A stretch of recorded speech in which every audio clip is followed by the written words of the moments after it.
Greetings, Royal Family, and welcome to another message by the Honorable Pt.2 Pt.2 Pt.2.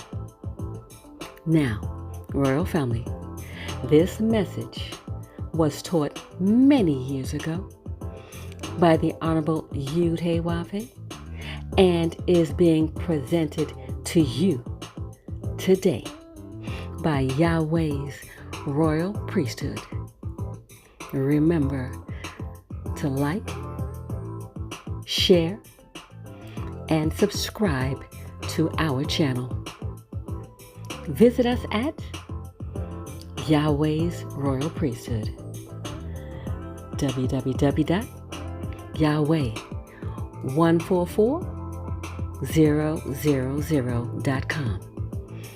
And also, Royal Family, join us at the University of Yahweh, where classes are designed for the Godhead. Visit us at www.universityofyahweh.org. Also, Royal Family, listen to our weekly podcasts by the University of Yahweh, found on most podcast platforms. We look forward to you being there as well. Enjoy, Royal Family.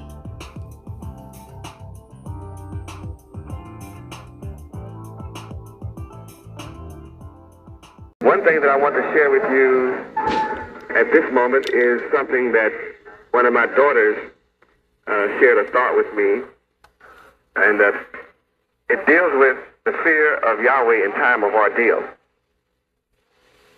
My son, if you aspire to serve the Lord Yahweh, prepare yourself for an ordeal. Be sincere of heart.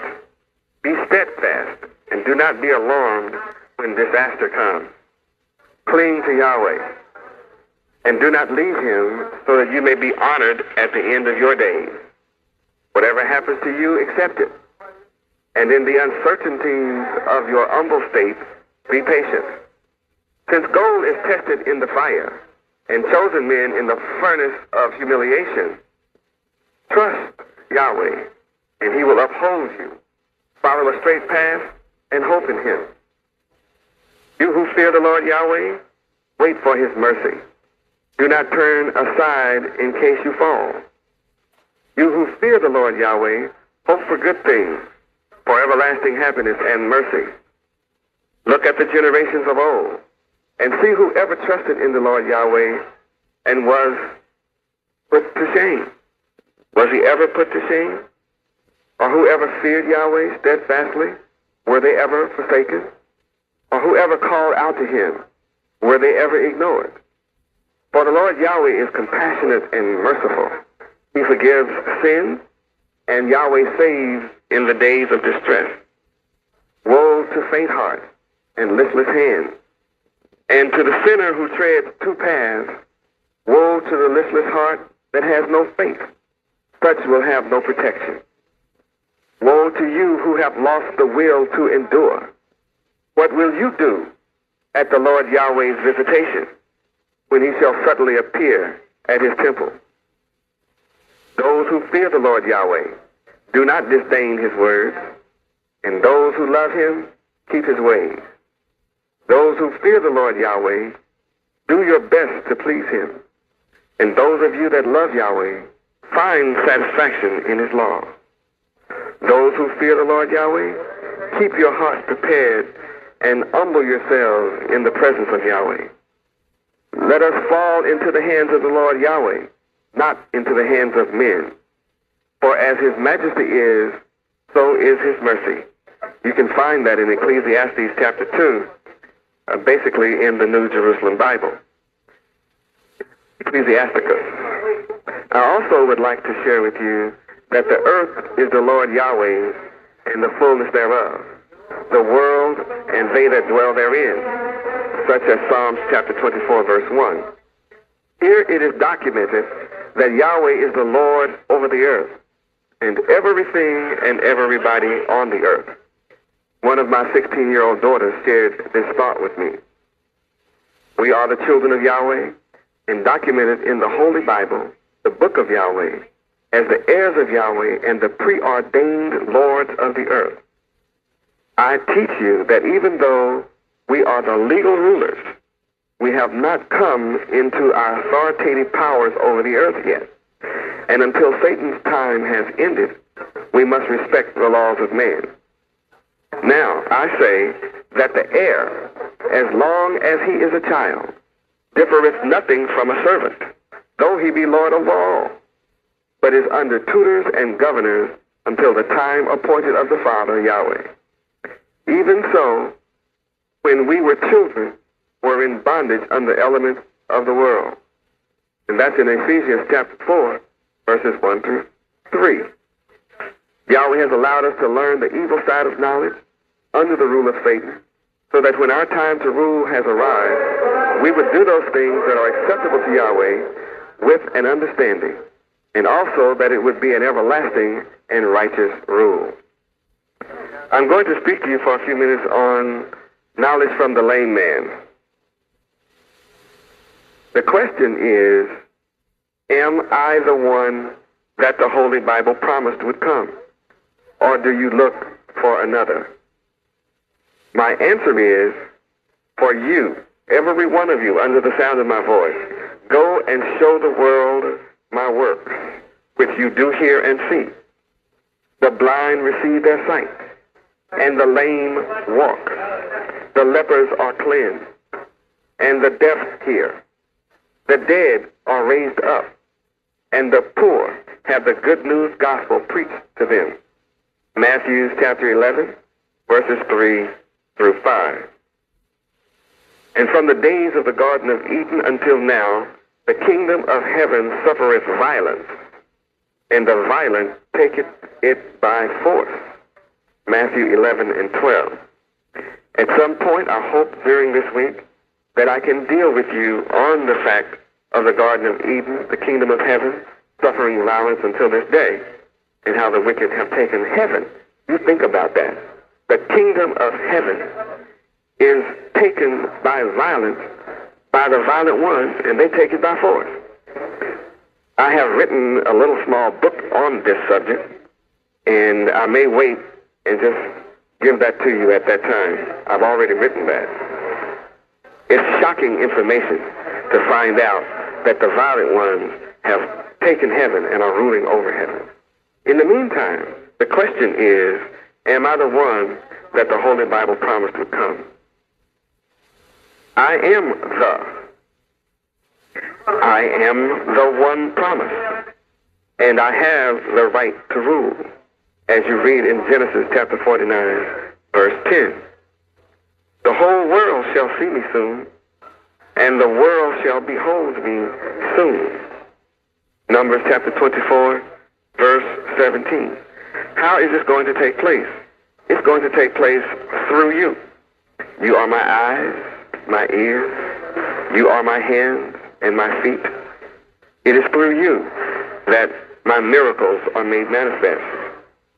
Behold, I come with clouds, or I come in the clouds. Study clouds, and you will understand the mystery of what I'm saying to you. And every eye shall see me, and they also which pierced me shall see me. And all kindreds of the earth shall wail and mourn because of me. Revelation chapter 1, verse 7. Listen very carefully. And I will pour upon you, who are the house of David. Every one of you, you are the house of David. I'm going to pour something upon you, who are the inhabitants of Jerusalem. Jerusalem means the city of peace. What is it that I'm going to pour upon you? I'm going to pour upon you the Spirit of grace. The Spirit of grace means elegance. I'm going to pour upon you the Spirit of elegance. The fact that you are a lame man, it means that you are without these attributes. You are without these qualities. You are lame. That means you are crippled mentally and spiritually. You are without these characteristics, and this is not your personality.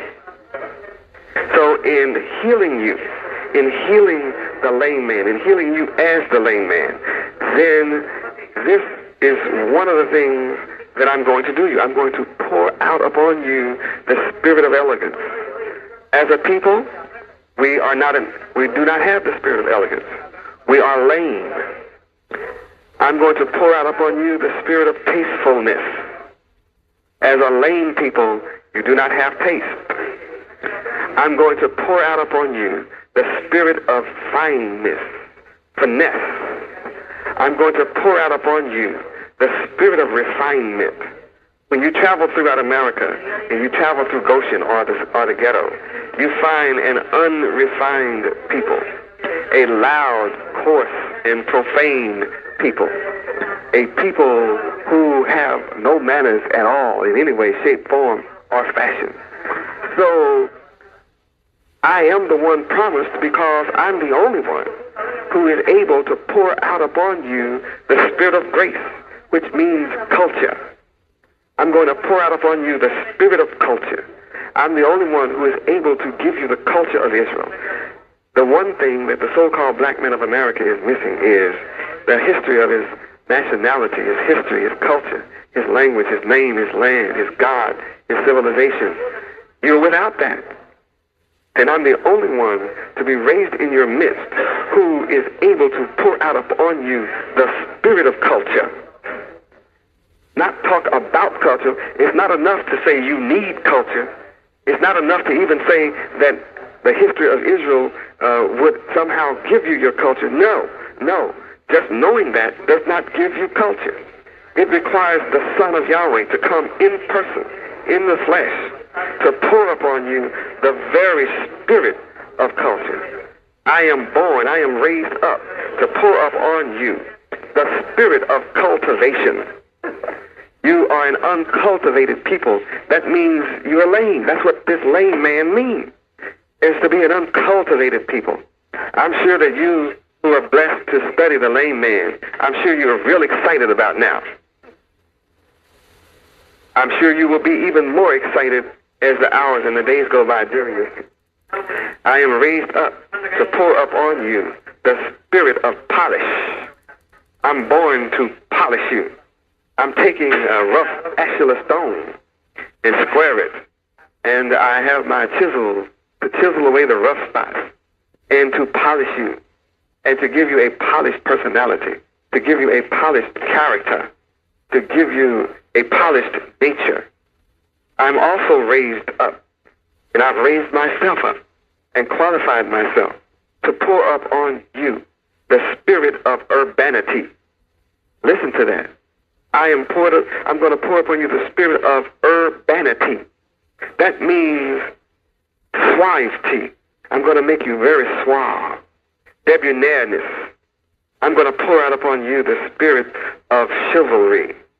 I'm going to pour out upon you the spirit of gallantry. I'm going to pour out upon you the spirit of graciousness. These are all of the elements that the lame man does not possess. And in healing you, I must give you and pour out upon you the spirit of charm. You must study charm. Study every one of these words. This is a whole new world for you tonight. I'm going to pour up on you the spirit of gentlemanliness. Gentlemanliness. I'm going to pour upon you the spirit of courtliness, and class. As a lame people, you are without class. We've heard of first-class citizens, second-class citizens, or all different types of classes of people in various societies. But the so-called black man of America has been deemed by the world to be lame, a lame man, a lame people, without class. So I'm here born to pour out upon you the spirit of class. I'm here to pour out upon you the spirit of style. I taught you for years that we will set the style. We will set all styles in dress, in our white culture. The word teaches us that this belongs to us It's not just our dress that is the style, but it's our very demeanor, our inner nature. We have a style that is the apex of all civilization. That's what I'm here to give you. I'm here to pour out upon you the spirit of smartness. I'm here to pour out upon you the spirit to be smart, how to be smart, what it is to make you smart. I've already proven by Yahweh University students that I produce the smartest students on the planet Earth. And smart has more to deal with than simply grades or what you learn in a book. I am born to pour out upon you the spirit of sophistication, to make you a sophisticated people, where everybody on this earth desires to be in your company. The lame man is an unsophisticated man. That lame man, it has no cosmopolitanness about himself. So I'm here to pour out upon you the spirit of cosmopolitanism. The lame man is not a worldly man. He's in the world in a base condition. But I'm here to pour out upon you the spirit of worldliness. The lame man is a discourteous man. My people are a discourteous people. But as you have come to this feast, you experience my children. You experience my disciples. You experience my followers, showing you the spirit of hospitality, the spirit of love. They are very courteous to you. They are courteous to all people of the world. Once you stay at our hotel, this is the only place you'll ever want to stay. Once you taste of us, our courteousness, you just have to fall in love with us. I am here to pour upon you the spirit of politeness. The lame man is an impolite man. No respect for anyone. The lame man is an uncivil man. So I'm here to pour out upon you the spirit of civility. The lame man has no manners at all. You listen to young people out in the street today, they call it the lost generation. They're people that have no manners, no respect for anyone. They don't have any manners when it comes to eating, where they sleep, how they sleep. They have no manners in their speech, their decorum, in any form of their personality or their character.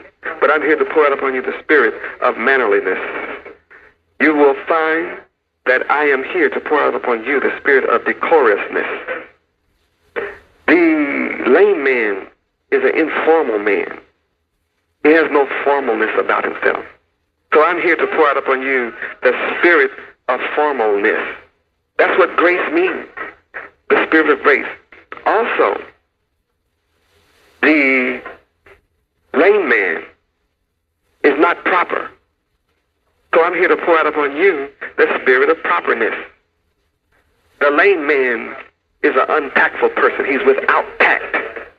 He will say things that will offend, will hurt the feelings of others, without regard to how he makes others feel. But I'm here to pour out upon you, the nation of Yahweh, the very spirit of tactfulness. I'm here to pour out upon you the spirit of savoir-faire. I'm the only one ever born among you, and in these last 6,000 years, who can pour out upon you the spirit of savoir-faire. The lame man is undiplomatic. He is coarse in all that he says and does. If you put a lame man in charge of your nation, he will cause that nation's destruction. But I'm here to pour out upon you, the nation of Yahweh, the spirit of diplomacy. The lame man is a very disagreeable man. He doesn't agree with anybody. They don't agree with their husbands or their wives. They don't agree with their boyfriends or their girlfriends. They don't agree with their parents. The parents don't agree with their children. Friends don't agree with each other. Neighbors don't agree. There's wars and rumors of wars all over the earth because of the disagreeableness of the lame man. But yet I'm here to pour out upon you the spirit of agreeability. I'm the only one that can pour out upon you the spirit of agreeability. Whoever dreamed that the spirit of grace contained such high attributes as this? This is your inheritance. This is your heritage. This is your divine right. This is a part of your nature. To not have this knowledge is to be denied your basic rights. It forces me to ask the question, what did you go to school for? If you did not learn this in school, what were you in school for? You certainly didn't learn these qualities. You learned the opposite. You learned how to be lame in school. Why did you go to church if you didn't learn the Spirit of grace, if the Spirit of grace was not poured out upon you? If these qualities, if this as a part of your nature was not given to you in church, what did you go for? Why is it that the politicians have not been able to pour out upon you the Spirit of grace? Why is it that those who you work for, your employers, have been unable to pour out upon you the Spirit of grace? Why is it that no matter where you have gone in this society, you have not had the Spirit of grace poured out upon you? I am proving absolutely that no matter who your teachers have ever been, they have cheated you of your natural rights. They have cheated you of your basic rights. They have cheated you of the knowledge of your nature. And what I'm giving you tonight is my nature. And this is the nature of Yahweh. And my nature is your nature. And the fact that I'm born through the seed of Abraham and have overcome the lame condition, then I'm proof that you can overcome your lame condition. I am here to pour out upon you the spirit of amenability. I am here to pour out upon you the spirit of compliance.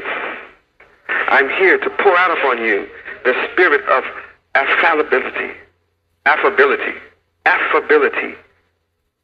The lame man is the opposite of mild. There's nothing mild about a lame man. He's angry with everybody for being lame. He is very coarse and discourteous in all that he says to everybody. He's the opposite of mild. And that makes him a very unsuccessful person on the earth. He's looking for someone to give him something. He wants someone to make a crutch for him. He wants someone to give him welfare. He wants someone to give him a job. He wants someone to be boss over him. He never wants to be boss, the chief. Never, ever. But I'm here to pour out upon you the spirit of mildness. I'm here to pour out upon you the spirit of softness. The lame man is screaming out loud for attention, for help. He's a beggar. He's sitting at the temple door begging for something, and there's nothing soft about him. But I'm here to pour out upon you the spirit of softness.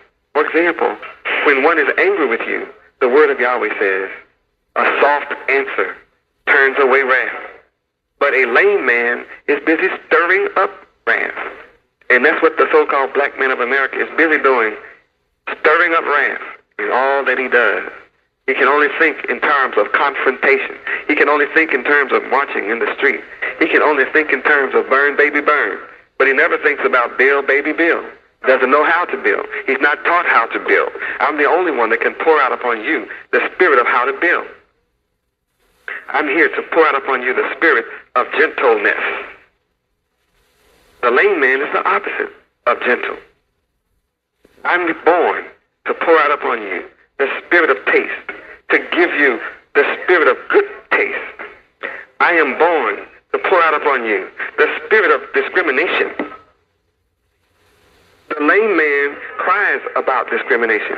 He's all worried about who's discriminating against him. He wants laws for anti-discrimination. But the problem with the lame man is he does not have a discriminatory sense. He is without the sense of discrimination. And that's when the man is without taste. All wise people of the earth discriminate. The laws of Yahweh give you the spirit of discrimination. What is the application? Thou shalt not eat pork or touch pork. Why? Because it has 999 different worms that destroy the body.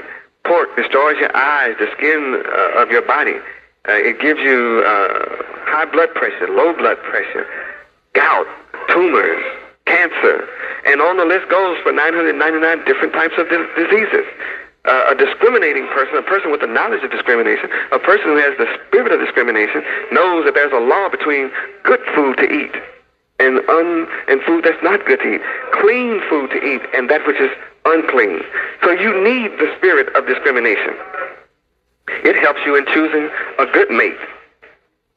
See, a good man, without the knowledge of discrimination and without the spirit of discrimination, will inevitably choose a bad woman, unless he is sometimes lucky. And I don't believe in luck. With this knowledge, you determine your condition instead of the conditions determining your destiny.